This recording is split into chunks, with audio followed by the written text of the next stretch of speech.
আমরা গেছি পেশেন্টের জন্য চা বানানোর জন্য, তাহলে আমি কেন তোমার জন্য চা বানাবো? মুখের উপরে বলবো না, কিন্তু এইটা বলবো যে আপু আমি একটু বিজি আছি, আমি পেশেন্টের কাজ আছে, আমি কাজটা সেরে নিই। দ্বিতীয়বার উনি যখন আমাকে বলবে সিস্টার চাটা বানালেন না, আপু আমার কাজটা শেষ হয় নাই। তৃতীয়বার যখন উনি আমাকে বলবে আপু আমি আসলে চা বানাতে পারি না, ঠিক আছে, যদি হ্যাঁ পেশেন্টের জন্য যদি হয়, আমি আসলে পেশেন্টের চা খাওয়াটাও ঠিক না, আসলে কিন্তু ঠিক না পেশেন্টকে দুধ চা খাওয়ানো। পেশেন্টকে আমরা লিকার চা খাওয়াবো শুধুমাত্র তখনই যখন পেশেন্ট হচ্ছে নর্মাল থাকবে। আমরা বেড পেশেন্টকে চা খাওয়াবো না, দরকার কি আমার চা খাওয়ানো? যদি পেশেন্টকে ডক্টর অর্ডার করে যে ওনাকে লিকার চা দিবেন, তাহলে আমরা খাওয়াবো, ঠিক আছে। আবার অনেক সময় খুব খারাপ ব্যবহার করে যে সিস্টার আপনি এখন আমাকে চা বানাই দিলেন না, তখন আমার উত্তর কি হবে?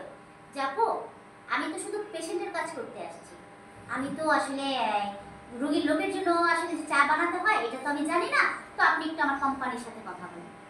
যখন আমার সাথে কথা বলবে, আমার উত্তরটা কি হবে? আমার নার্স, আমার কেয়ার গিভার আপনার জন্য চা বানাতে যায় নাই।